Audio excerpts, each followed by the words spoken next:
Okay, we're back here. This might be the first video on the Drexel house, but I wanted to jump over here because Kyle, the builder here, is moving real fast, and I wanted to just catch up with it. I'm just hanging out with him, a friend I met recently, and consulting a little bit on Passive House, and he's building this project, and he's come up with some pretty cool ideas here I just wanted to point out. They hand dug all this, by the way, which after looking at it seems like it was kind of like the right choice for the site. It's pretty low impact. It's pretty sandy. I don't know why they had such trouble. It's not like there's rocks in it or anything. So he's got 8 inches of foam on the front of the house here. Because the foundation has this little jog in it, so the little stem wall here sticks out, and the exterior facade had this step in it. So he's deleting the step detail by thinning the foam on the side here to 8 inches and then letting that 4 inches of concrete die. And then the 12-inch eye joist there is pulling out the level to match. So it looks like the fit up on this is like really tight. So I think that looks super pro. And he's priming the concrete with inexpensive Kills water-based primer, and the Adhero seems like it's taking really well to that. There is a primer by Proclima, but we didn't get any of it in time for him, and a gallon of primer at Home Depot is an order of magnitude cheaper than the Proclima primer. So somewhere down that substrate, it's going to pick up and have an air seal. So we're air sealing to the foundation wall below grade. He's going down 2 feet here. His footer depth is not that deep. So he's going down to basically the top of the footer and compacting the bottom of the trench level. And then he's putting half a sheet of foam. So he's getting 4x8s and cutting them in half. So it's a pretty efficient use of materials. And obviously going deeper with foam is better, but it's also diminishing return. So if you went 6 more inches with the foam, you'd end up with a whole bunch of pieces of foam. You're going to have a drag on labor productivity. So one thing that he's getting ahead of here, which I really like, and we talked about at lunch the other day, and I had an idea, but he came up with a better idea, and that is to, he's getting these like 3x5 sheets of Durarock, and he's dropping them down in bed so that the backfill compaction presses the foam and the cement board up against the wall, and he's adding these eye joists early so that he can attach the cement board, which is going to keep the foam protected from fire and insects and weed eaters and all that kind of stuff. And then the sheathing material, so the sheathing for the house, the plywood, the second layer of plywood. So this is just sheer sheathing on the existing structure, which he replaced all the plywood, and you'll see some of that on the side. And then the sheathing on the eye joist is going to plane out with this cement board, so you have a nice smooth transition to subgrade. And then there won't be any foam exposed, which would be not cool. So it's a pretty pro move. I don't know what the siding detail is, but I think it might be stucco. So the last 6 inches to the finished grade will be metal. So like 24 gauge sheet metal. And I think you could either bend like a complicated architectural detail where you pull it out to plane out with the stucco, which we do, and it's really hard and expensive. Or you could probably just put it on flat and then put your J metal up 6 inches from grade, making nice level runs. On a place like this, it's like you can adjust the grade a little bit. And on the corner where it's kind of falling away, you can let the metal grow a little bit. So it looks pretty good. I got ahead of this right here, making sure we're getting bow ties in the corner here, because the eye joists are coming on real close to the window, and you don't want to lose the edge here. Losing the edge is the worst thing you can do. So getting the bow tie on early before the eye joists allow the corner here to be finished. Otherwise, if you follow this 45 back, it'll go right to the corner here, and it'll have a really hard time picking that up for air sealing. So it looks like what's going to end up happening here is we'll pack this out with plywood. It looks like 3/4 of an inch plywood will work, and pack out both sides. And then what would we do? Probably before we pack that out, I'm thinking you're going to end up with an eye joist windowsill. So you probably get probably a slick move would be to get a 1x2, like those like cheap ones from Home Depot, and put a 1x2 across here, or a 1x4. A 1x4 might be better. Like a 1x4 across here like this, and a 1x4 across here like this. And then you can take an eye joist and you can cut it 1.5 inches or so longer than the spacing here. And then you can cut the flange off so that it keys in. So your eye joist is going to go like this inside here and sit on top of that 1x4. And then you can screw it down through the top and attach it really well. Screwing through the flange is not really that cool because these microlam flanges will split on you. And then pack it out, 3/4 plywood here, 3/4 plywood here. It'll be pro if you can get a slope on this. So a little slope. Because it's a single board, it's not going to be easy to slope part of it. Like, I would slope this part here and then have the part under the window be level. But since that's really hard, I would say it'd be better to slope the whole thing just a little bit, like 1 degree at maximum, just so that there's like a little suggestion that the water goes out. I don't want to slope it too much because then your shimming for your window will get goofy on the bottom. So I guess a little slope on that would be pro. And pack this out, and then we'll put an Exto-Seal sill in here. And because it's sloping, we'll be able to layer up the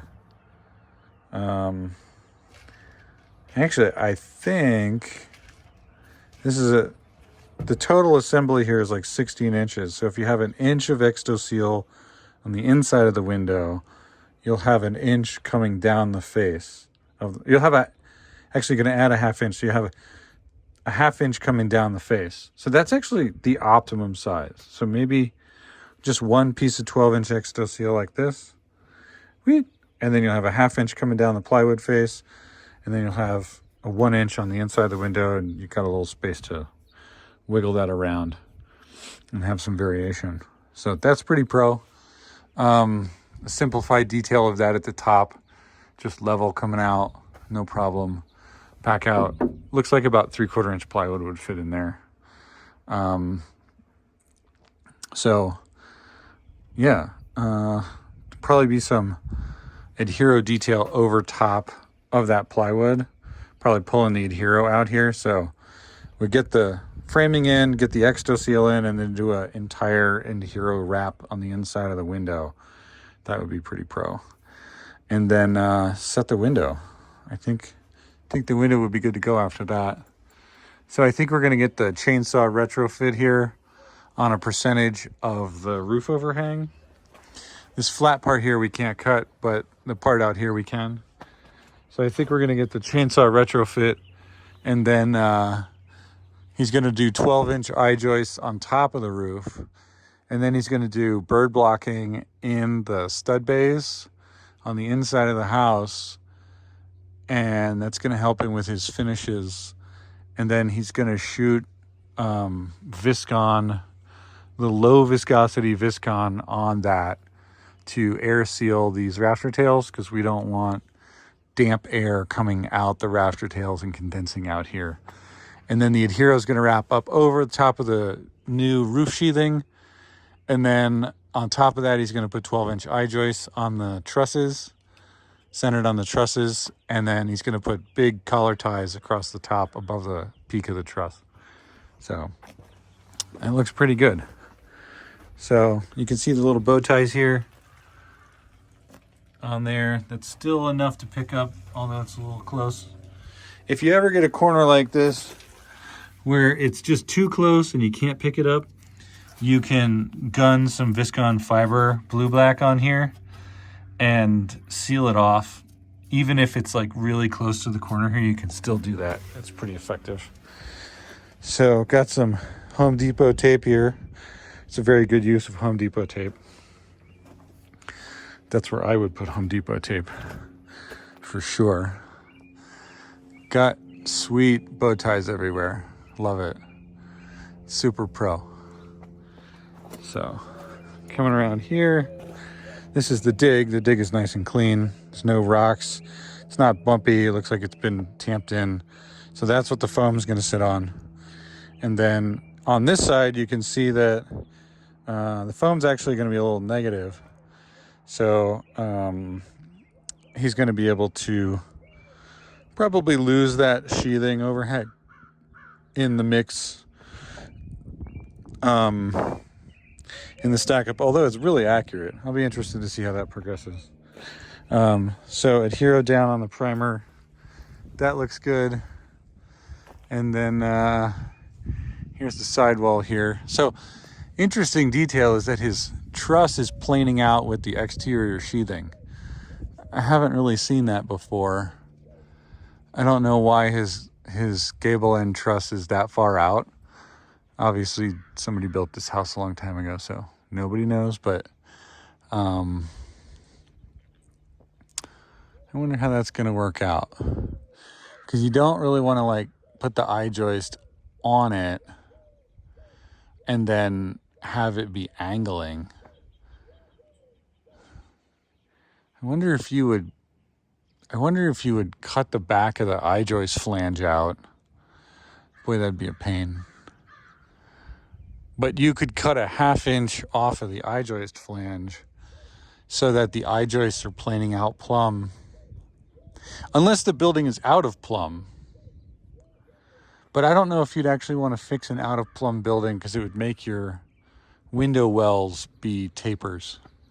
So I don't know. I might set my guys with the beam saw to just drop down and whack a 1/2 inch off of the I-joist flange. Because the I-joists are literally there just to hold the insulation. So if you didn't need anything to hold the insulation, you could skip the I-joist. Look at all these rocks. This whole thing is made of rocks. It's amazing. So here, it's still in process. You can see a couple of the layers of the old house. I think this is just here because of the electric service.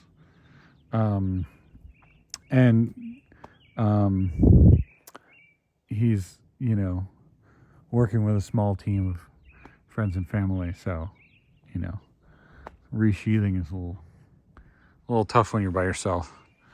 So, it's got good stud marks on the wall here, like that.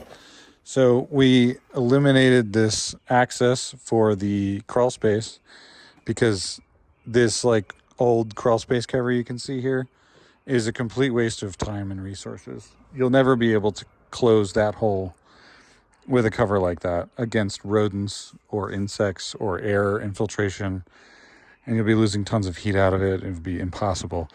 So he demoed this access, and he's gonna bury it in the foam, and he's going to use the foam as a form.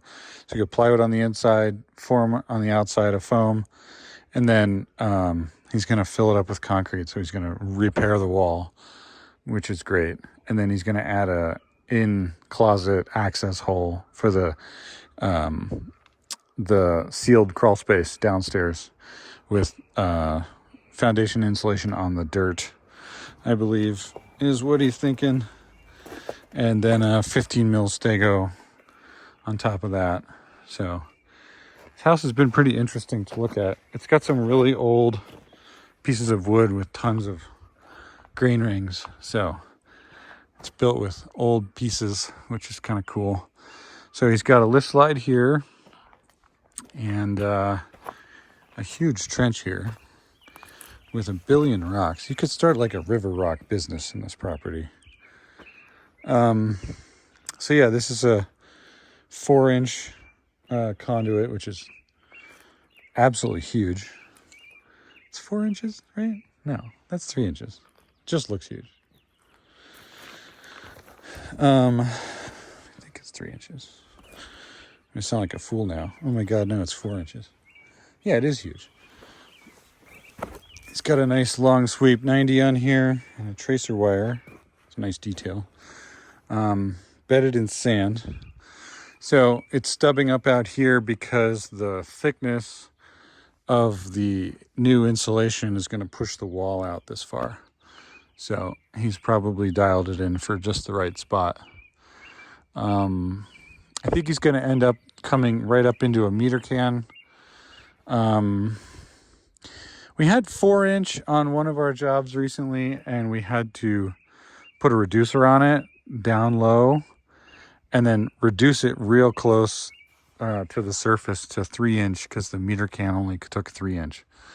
But I think he's going to come in left side entrance to a meter can, underground service over the top, and then disconnect out the side, and that's going to drop down into a gutter. That's going to be, so the gutter will be on this side of the pipe here, running that way.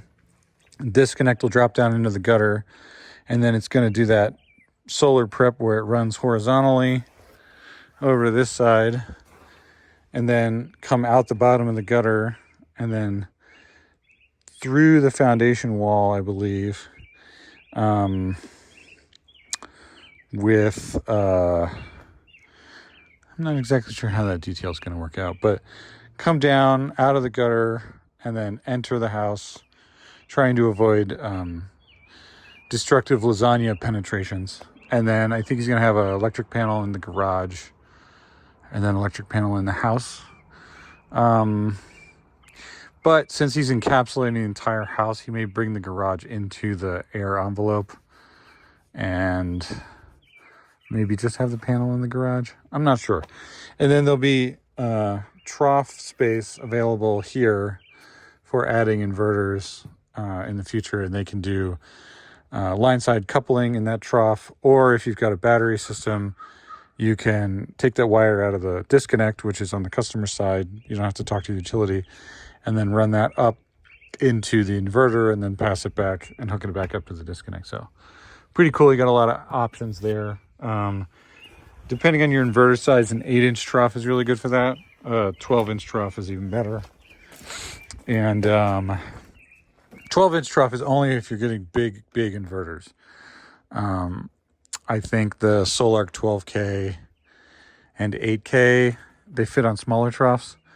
You'd have to check their spec sheet to find out. I'm not really sure. So there's that detail with the truss really far out again. It's just super weird.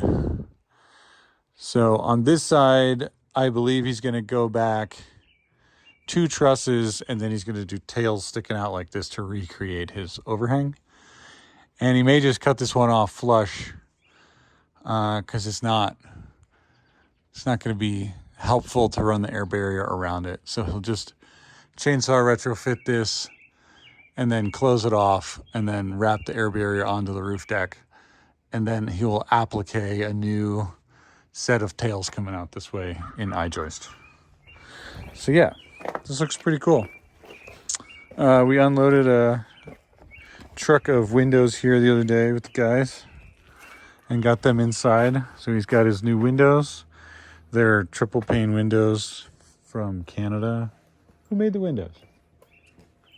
The other German country, whose name I do not remember. They're licensing the profile from that company. Mm-hmm. I can't remember the name. Anyway, if I ever find out, I might say it on another video about the Drexel house. Anyway, thanks for looking. Bye.